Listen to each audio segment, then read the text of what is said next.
Welcome to Veriscope's analysis of the Karen Reid trial, and we are going to start with the 911 call, which was made by Jen McCabe.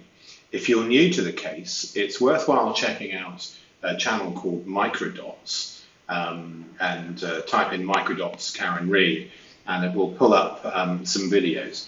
Here are the main characters which we'll be looking at. The outer circle, and the trio, Jen McCabe, Brian Albert, and Brian Higgins. But we'll start with the 911 call, which Jen McCabe made. And there's another channel which you should check out. It's an underrated channel. It's called Pink Dino Media, and they have an excellent recording of the actual 911 call. And we will be going into forensic detail. The bigger findings, if you don't have time to watch the whole video, Jen McCabe says during the 911 call, it doesn't seem to be breathing, which is complete depersonalization in forensic linguistics, and leads us to believe it's possible that she has seen John's body for long enough that it is no longer in her unconscious mind, John, and it has become a dead body, and it doesn't seem to be breathing.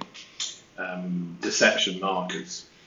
We also have missing pronouns, which, if you've been watching the first 6 videos in the series, we've covered. And a very, very interesting thing that Jen McCabe says is, and she whispers it, so you have to listen very carefully. But at some point, she says, "the sea, the scene," and she actually says, "Oh my God, the sea, the scene," when she is telling Kerry, her friend, to get off John's body. And I would conclude that she's concerned about the forensic crime scene. That's what I think she's referring to. And we also have a confusing statement, which Jen says, "Where are the blankets?" And this could possibly be scene staging. The blankets are missing. Had they pre-organized blankets to be outside so that they wouldn't have to go inside the house? Perhaps if somebody knows more about the blankets, they can put it in the comments. So let's hear the first part of the 911 call. No, police is call line. What is your emergency? Yes, I need someone to come to 34 Fairview Road in Canton, Mass. There's a man passed out in the snow. Here in Canton? Hold on. I'm going to transfer over to Canton Police. You call them if you're connected to know it, okay? Yeah, I don't know why I did that. It's the towers. That's right. Stay on the line. I think he's dead. Okay, so let's analyze that first part of the call. The operator 1, there ends up 3 operators. So we have to take into account who is who. And the transcript is sometimes a little bit difficult to get right. So hopefully we've got most of it right, apart from some spelling mistakes and the name being spelled wrong, etc. So here we have the telephone is answered. McCabe, yes, I need someone.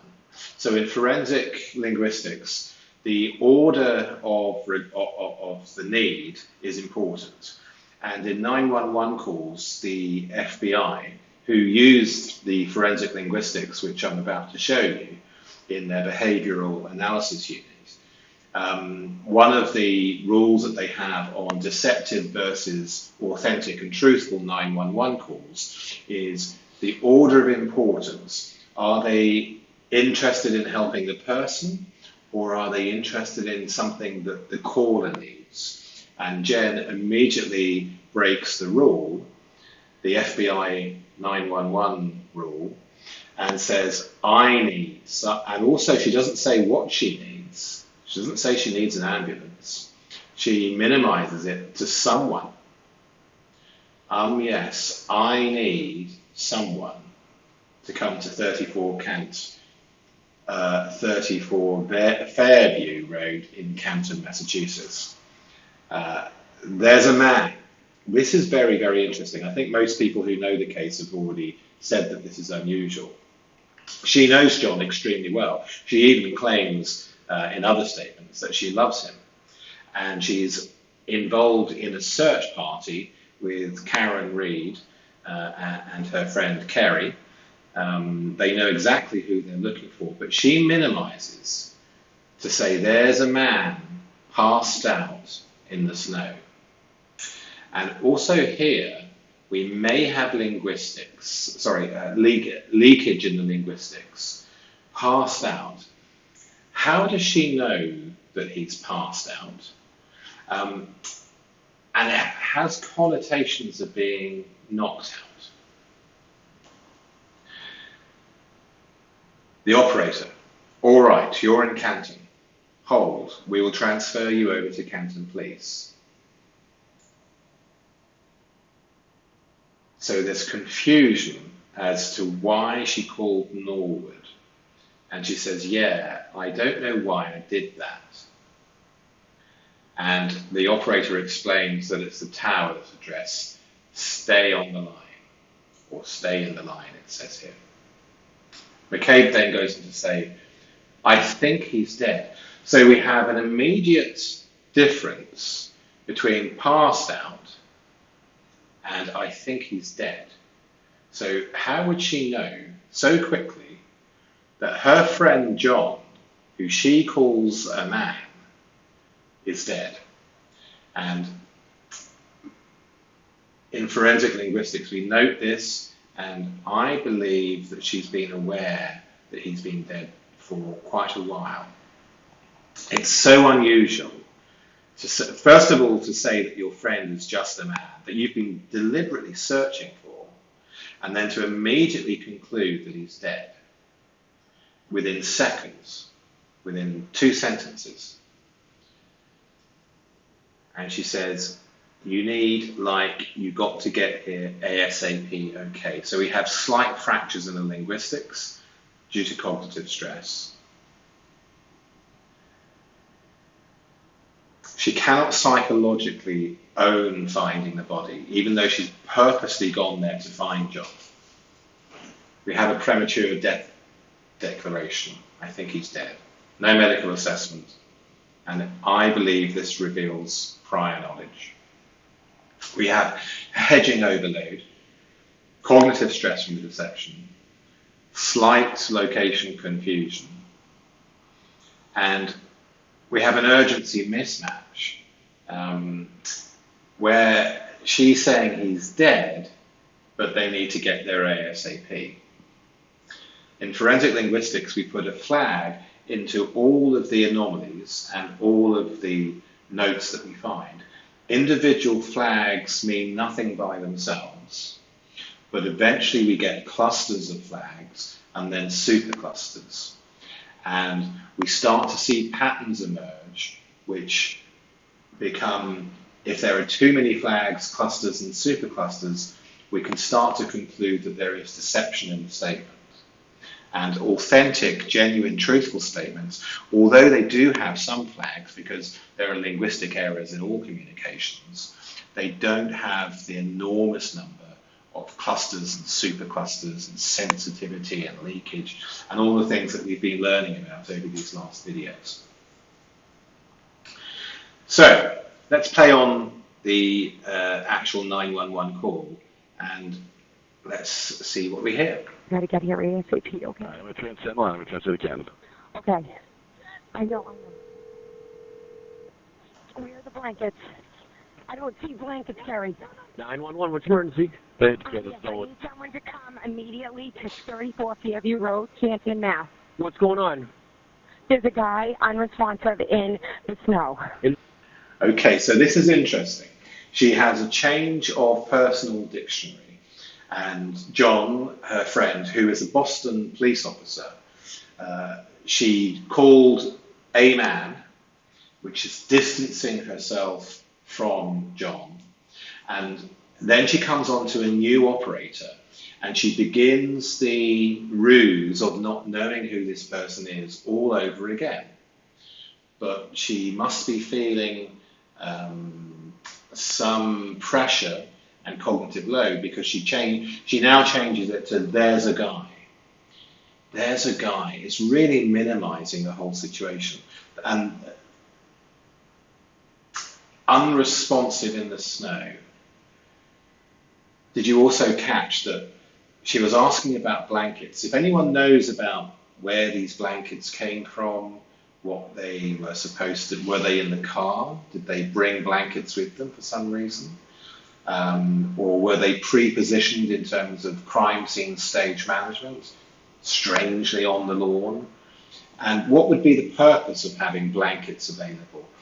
Would it be so that you didn't have to go into the house? If you know anything about the blankets, if you can put in the comments what that's about. No, He 34. passed out, yes, 34, the Albert resident, yes. I just pulled up and found him. Okay. I just pulled up and found him. Again, this is minimizing language as if she had just pulled up and found him, whereas in reality, there had been a search party which she was leading, looking for John.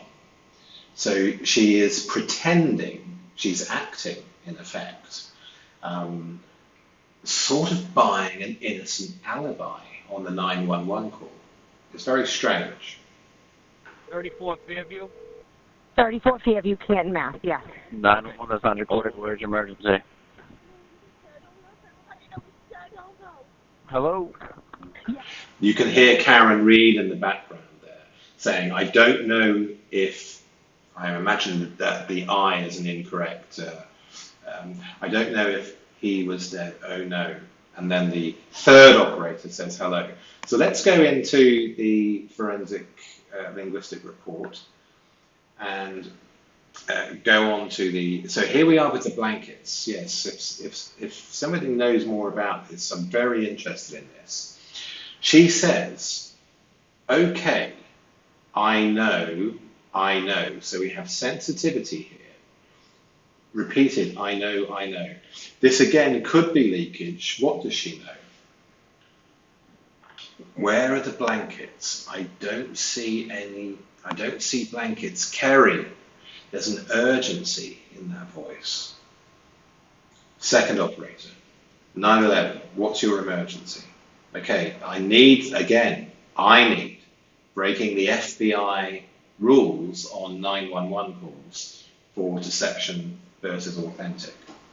Authentic 911 calls, their priority is the victim.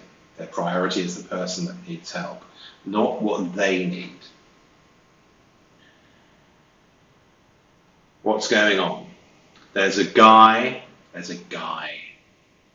unresponsive in the snow. Operator, in the snow at 34, McCabe. He passed out. Again, passed out. And I am beginning to think that the reason why at the unconscious level being passed out is because she's aware of the incidents that most likely occurred in the house. So, is it scene staging? Blankets. Where are the blankets? She asks, where are the blankets? Performance theatre. After indicating death, asks for the blankets, and Kerry and her don't know where they are.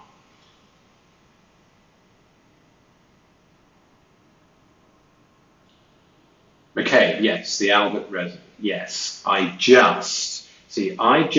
Just in forensic linguistics is minimization language. Just pulled up and found him. We now go on to the third operator. Where's your emergency? Here we hear Karen. Third operator, hello, McCabe. Yes, I'm sorry. Where we see an apology in a 911 call, again with the FBI Behavioral Analysis Unit 911 calls rules, I'm sorry is extremely common in deceptive 911 calls. It's extremely common in deception per se. So let's go on with the call. I'm sorry, can you come to 34 Fairview Road in Canton? 34 Fairview? Yes, there's a man unresponsive in the snow. Okay. Is he, blue at all? Yeah, you've got to get here, okay? Okay. What's going on? Is he face down? We just flipped him over. So what's interesting here is this is the third operator where she starts from the beginning, giving the impression that she doesn't know the victim. And that is stage management of the 911 call. Okay. And who's that in the background? Is that someone related? So that's his girlfriend. Her name is Jo. And suddenly, out of the blue, she does know him. And in fact, she knows the girlfriend. Please. Okay, how old is he? And she knows his name. John is 46 years old. And she knows how old he is. How strange. There's a man passed out in the snow. There's a guy in the snow. This is her friend that they've been searching for. And then suddenly with the third operator who she used the same, let's begin at the beginning of almost stating that she's just pulled up and just discovered a man in the snow or a guy in the snow. It's totally incorrect. 46, how long has he been outside? I don't know. I don't know. He got out of the car. Did you notice that's sensitive? I don't know. So now, because she's under stress, she starts to reveal some of the truth. He got out of the car, which means she saw him get out of the car. And a couple of hours. And she gives a timeline. So she admits that she saw John get out of the car and has possibly been in the snow for a couple of hours. She shouldn't have that knowledge. Carrie, if you, I don't, Here we have a pattern of pronoun fracture. And whenever we see this pattern, we can almost certainly say that whatever follows is deception. I don't know if he's breathing. And so, because of this pattern, which in forensic linguistics we recognize as the brain, this isn't stuttering. What this is the brain deciding what to say under enormous stress, and it's rapidly playing and running through different scenarios. What shall I say? What could I say? What shouldn't I say? And hence, all of this planning inside the head results in this fractured pronoun pattern, which we see. But what's extremely concerning is, she says, after this pattern tells us whatever follows next is probably going to be deceptive, what we hear is something extremely concerning. I don't know if he's breathing. And if it follows the rule of deception after this pattern, it means that she does know that he's not breathing, and she shouldn't yet. So it indicates prior knowledge. Let's go back into the forensic linguistic report.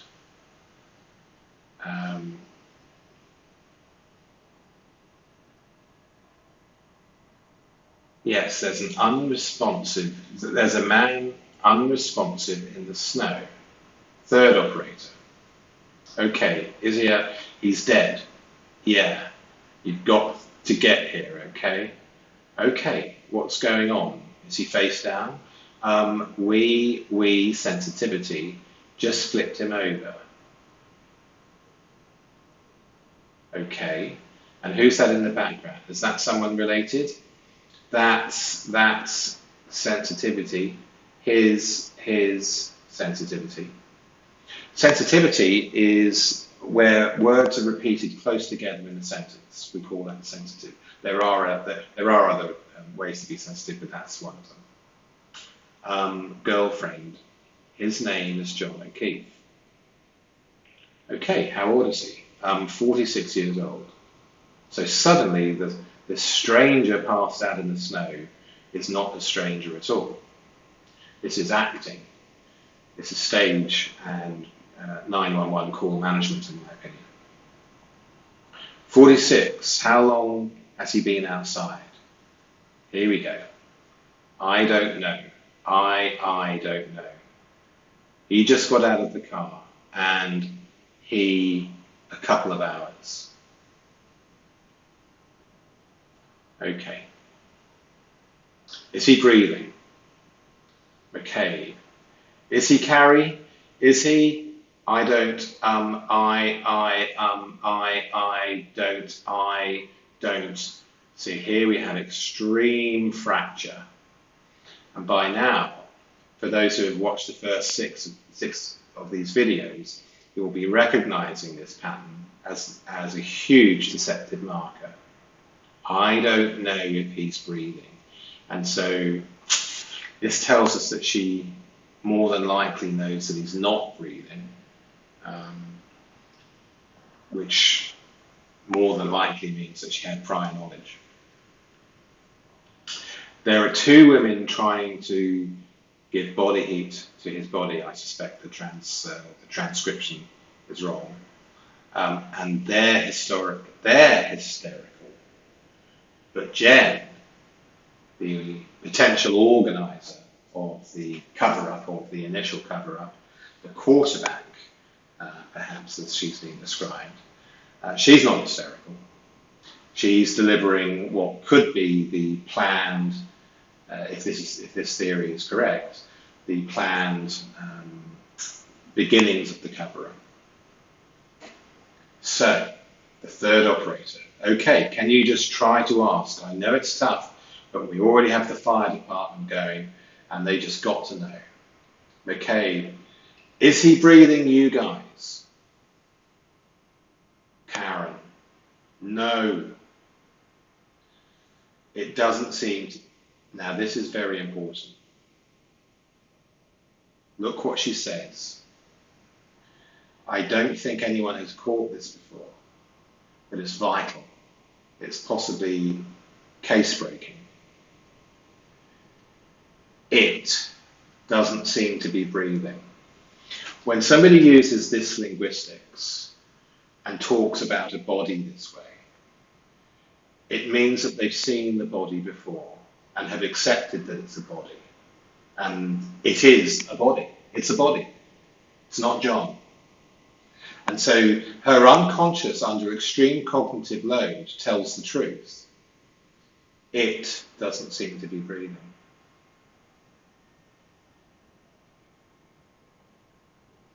Okay, do they know how to do CPR? Do they want to attempt CPR? Here we have McCabe. You guys, this is an incorrect spelling. It's supposed to be Kerry, but the AI has spelled it wrong. Kerry, get off. McCabe is ordering her friend to stop CPR on John, her supposed other friend.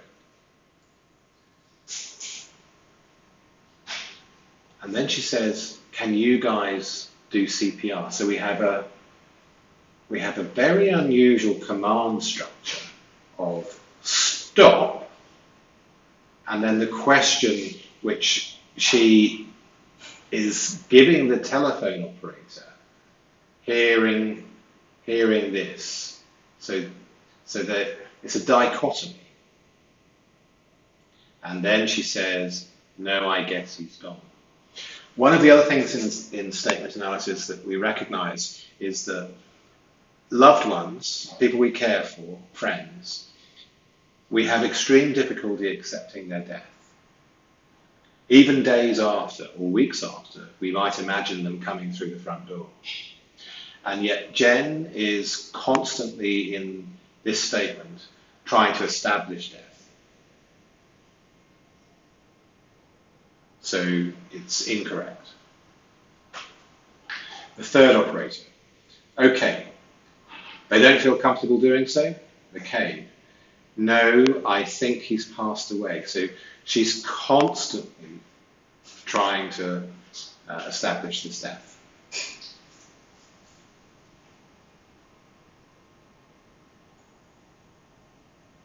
Let's go on and play the rest of the video.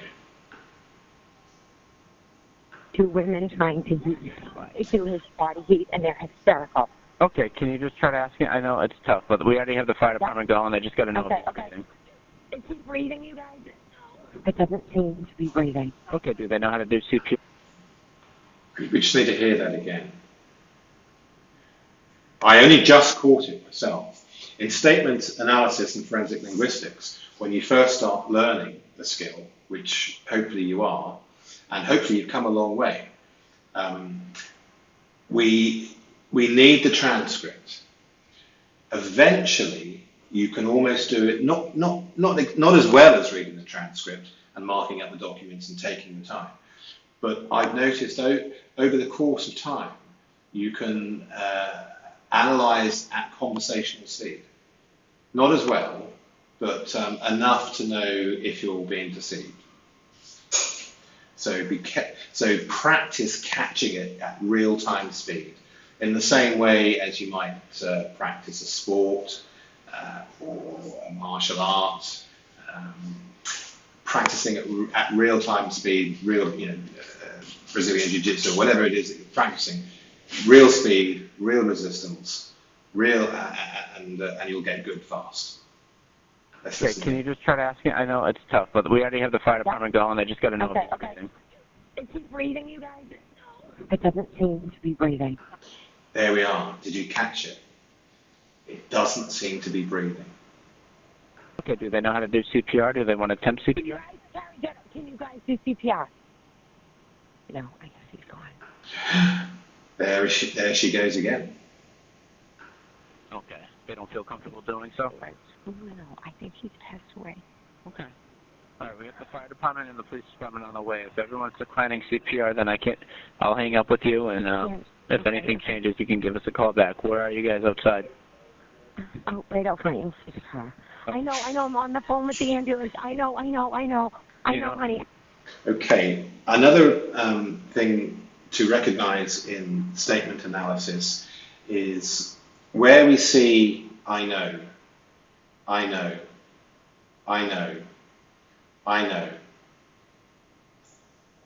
This is possible leakage that she does indeed know. This is what the brain does. It appears at first glance that she's talking and calming the other ladies down, but it's deeper than that. This is extreme sensitivity, extremely unusual. I know. And there was another I know there as well. You got to get off him, honey. Now here, we need to pay attention. Kerry, you've got to get off him, honey. Let's go to the analysis.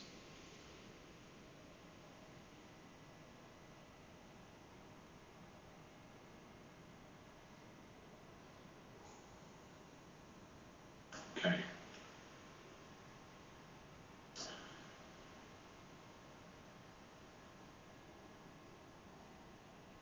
I know. I'm on the phone with the ambulance. I know. Honey, I know. You don't need to be a really experienced statement analyst to see the sensitivity and the potential unconscious communication that's going on there. Remember, she's under enormous stress inside, if the theory that she's involved in the cover-up. And so this is where this enormous stress is breaking down, and she knows. Kerry, you've got to get off him, honey. Kerry, you've got to get off of him. oh my God, the sea, the scene. And this is very, very important. What we have here is, in my opinion, crime scene management. I believe that Jen is concerned about the forensics, and I believe she's concerned about the crime scene.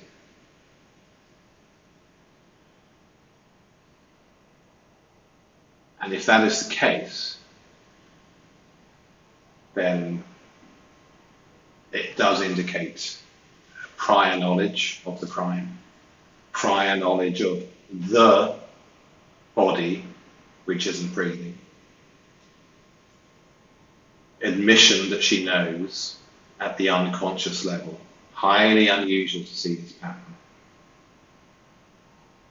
And hear the instruction to Kerry to get off him, get off him. And oh my God, what's important to her? The sea, the scene. Let's see if we can catch that in real time. Kerry, you got to get off of him. This is the scene. You know if there was any Is that what she said? Did you catch that? Let's listen again. no, No, Kerry, you got to get off him, honey. Kerry, you got to get off of him. This is the scene. you know if there was any alcohol? She says, oh my God, the sea, the scene. And I believe she means crime scene. Drugs involved? They had been out. They had been out. They've been out drinking. Yes, out. But I'm talking hours ago, maybe. And I said I don't know how long he's been in the snow. Okay. Okay, did you catch this? Okay, so here's the pattern. Maybe. And I think he's I don't know. So this fracture, it's common across deception. I don't know how long he's been in the snow, which, although it's not the strongest fracture, we put in another flag, and already you can tell that we're getting clusters and superclusters. I don't know how long he's been in the snow follows the deception indicator, telling us that highly likely that whatever she says next is not true, and possibly the opposite is true. And if that is the case, I don't know how long he's been in the snow is untrue. Okay, let's see if we can continue with the analysis on that. Do you know if there was any alcohol or drugs involved? See this. He, they. I wonder who they are. Well, she knows. But look at the pronoun collapse into they. So she's trying to say something, and each time she runs the tape through her head, she's unhappy with what she's about to say. So changes. She runs the tape through her head, all at lightning speed, and changes. She runs the new tape through her head. Whatever she's about to say and is unhappy with that, and changes. She abandons the entire attempt to say whatever she was going to say about he, and just abandons it all and switches pronoun to they. Huge deception marker. They had been out, they had been out. Are you starting to recognize it? Those who have seen the first 6 videos, this should now be obvious. Third operator, they've been out drinking? McCabe, yes, out, but I'm talking hours about maybe. And I think, minimization, he's, let's abandon, don't know how long, he's been in the snow. Deception, after a while, becomes like, when you see the pattern, it becomes like an accent. So if you've heard a French accent, you'll always recognize it. And it's the same once we recognize deception linguistics, we recognize the pattern. And truthful statements don't have this. They have some flags, but they don't have this deceptive pattern. Okay, let's go on with the tape, or the video rather, showing my age there. Is there any bleeding or anything? Maybe hit his head out? Yes, possibly. There seems to be bleeding in the face. Okay, bleeding from the face. All right. Yes. And how big's the pool of blood, if there is any? Something's coming out of his nose, and one of the women is doing CPR. Okay, one of the women is doing CPR? Yes. One of the women. They're both working on him. All right, if she's doing CPR, just let me, just give us a call back if he becomes responsive, right? But we're on the way. Okay, thank you. Okay, and also saying thank you is unnecessary. The FBI rules, we don't have ingratiation with the operator, and we had ingratiation with the operator there. So, what are we going to do about all of this?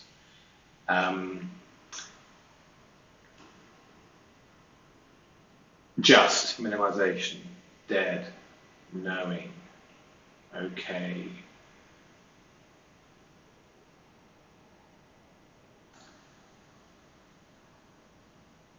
I think for me, the biggest red flags were when she changed John's name, not to a pronoun, but rather to a subject, it. It's not breathing. And then being concerned with Kerry mucking up probably a pre-prepared crime scene where perhaps things have been laid out properly for the forensics, and she's mucking it up. Kerry, get off him. Kerry, get off him. Oh my God, the scene. Those two, to me, are the biggest flags. So essentially, we have deception indicated. We do need to take into account stress, and we do need to take into account the horror and the trauma of the situation. But to me, in my opinion, this is a deceptive call, and the reason for the deceptive call is to stage the crime scene, in my opinion.